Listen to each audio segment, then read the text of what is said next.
For this artwork, we're going to be looking at the work of Georgia O'Keeffe, and we're going to create a close-up that is an abstraction. We're going to begin by looking at a quote by her, focusing on this concept of a close-up. Nobody sees a flower, really. It is so small. We haven't time, and to see takes time, like to have a friend takes time. If I could paint the flower exactly as I see it, no one would see what I see because I would paint it small like this flower is small.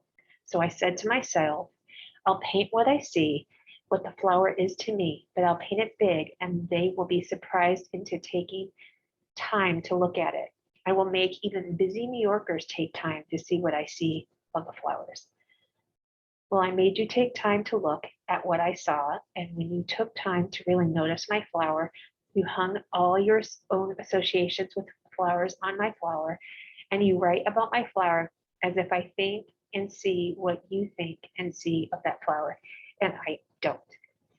So if we really dissect what she's talking about, she's focusing on the concept that we really have to take some time to really focus on the little details of small things and try to find the beauty within them. And then we're all going to notice our own beauty within each object. So what we're going to do is try to pull out the beauty, but also the interest, trying to find parts that are interesting to us in these small, delicate objects. So subject matter, you get to pick. You can bring in small organic objects that have interesting details, such as shells, leaves, flowers, bones. I suggest staying away from roses because they're overly done. But if you have an interesting rose you like to use, feel free to, of course, bring it.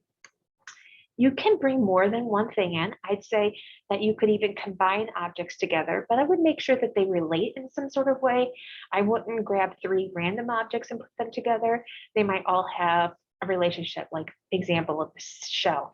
You could bring in 3 different shells, or you could bring in 3 objects that relate to the seashore, like a piece of driftwood, a stone, and a shell. If you don't have any of these objects at home, I have fake flowers, leaves, shells, gourds, feathers. I even have some bones that you can borrow. So an abstraction. We're going to create an abstraction or distortion of an object, and we can distort it using a bunch of different characteristics. I'll show you how to do these using tracing paper. So here's some example of Georgia O'Keeffe flowers for inspiration. You can see that she's taking a characteristic and she's exaggerating it. Notice how the belladonnas have these really curly ends to them. Now, I know this flower, they have points, but they don't curl nearly as much. So she's exaggerating that curl. Here's a close-up of the red canna, the pink tulip.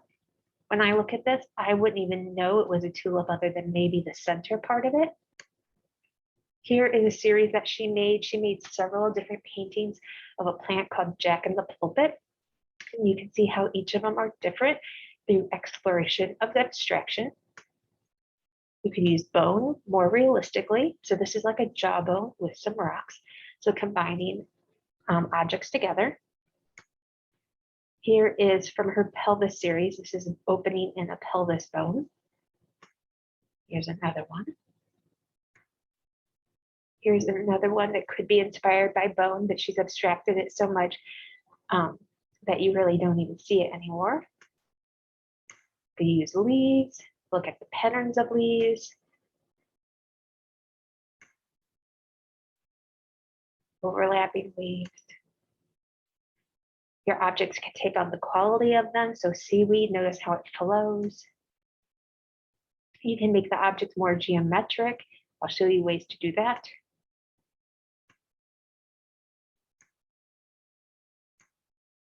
So what you want to do is you want to make sure that you bring in some objects soon so that you too can abstract them and create interest just like Georgia O'Keeffe.